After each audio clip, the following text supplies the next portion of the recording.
à tous. Touchdown financier pour Kendrick Lamar. La finale du Super Bowl nous a encore gratifié d'un concert de mi-temps exceptionnel avec plus de 130 millions de spectateurs en direct. Imaginez le record de chiffre d'affaires.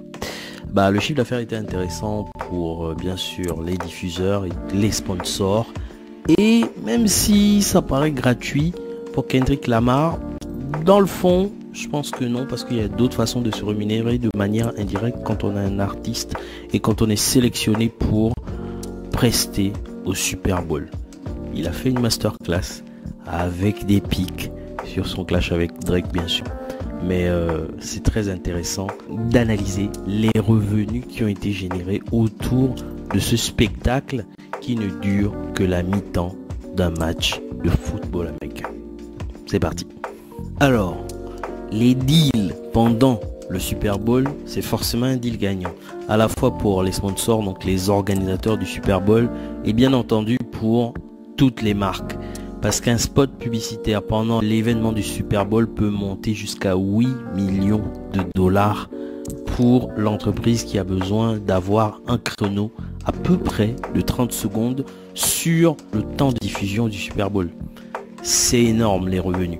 Et bien entendu, le temps est un peu réduit. Mais les entreprises intéressées ne sont pas des petites entreprises. Ce sont des grosses entreprises et qui font un énorme chiffre d'affaires.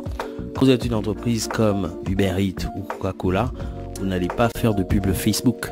Vous allez faire des pubs institutionnalisées ou des pubs institutionnelles. Donc avec les médias, la télévision. Et bien entendu, vu le poids que vous représentez, à un moment donné, vous casquez fort au moment de payer l'addition. Mais c'est un deal qui est gagnant parce que les créneaux, le peu de créneaux et les montants annoncés permettent à la ligue qui vend l'événement de se retrouver financièrement. Et ça permet aussi à des grosses entreprises de pouvoir se positionner sur des créneaux de pub très intéressants. Pourquoi? Parce que le fait d'être positionné sur le Super Bowl fait en sorte que vous allez pouvoir bénéficier d'une pub gratuite dans un second temps. C'est-à-dire vous payez 8 millions de dollars pour les 30 secondes de diffusion. Déjà, il y a plus de 130 millions de personnes qui regardent l'événement. Donc ça fait déjà un bon nombre de personnes qui regardent l'événement. Mais en plus de ça, par la suite, donc toute la stratégie des réseaux sociaux, les communications vont forcément envahir le net. Et bien entendu, si vous faites partie de la fête en tant que marque, vous en profitez de manière indirecte pour faire de la publicité. Donc les 8 millions des 30 secondes, c'est pas si cher payé que ça au final. Alors, les diffuseurs télé eux aussi font partie de la fête, bien entendu, parce que ils vont pouvoir racheter des droits d'image à la diffusion.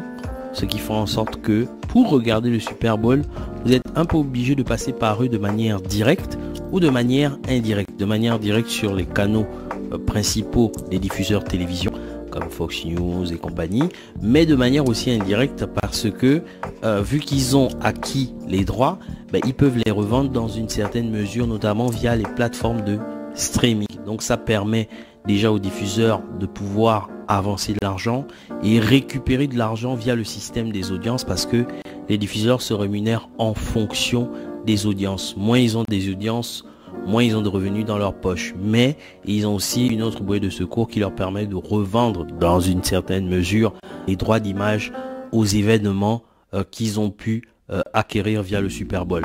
Et c'est comme ça que nos amis diffuseurs, bien entendu, arrivent à se retrouver avec des revenus exceptionnels liés au Super Bowl.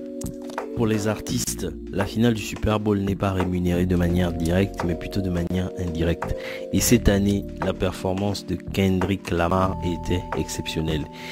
Il ne pouvait pas rater une occasion devant plus de 130 millions de personnes d'envoyer un pétard dans l'angle mort à Drake. Et du coup, il s'est pas gêné. Il a allumé. Mais en dehors du clash et en dehors de la punchline, il a quand même fait une très belle représentation. Et bien entendu, il s'est rémunéré de manière indirecte. Première façon de se rémunérer de manière indirecte, c'est bien entendu les plateformes de streaming, vu que c'est un artiste qui ramène beaucoup d'audience. Et d'ailleurs, les artistes pendant la finale du Super Bowl sont sélectionnés avec soin parce que on ne peut pas se permettre d'emmener n'importe quel artiste. Pourquoi? Parce que ça va toucher le diffuseur. S'il y a moins de... on est sur un artiste qui est sur une phase de sa carrière où il ne draine pas beaucoup de monde et beaucoup de popularité, ça va être compliqué de le sélectionner. Donc Kendrick Lamar, choix exceptionnel, c'est un banger qu'ils ont fait.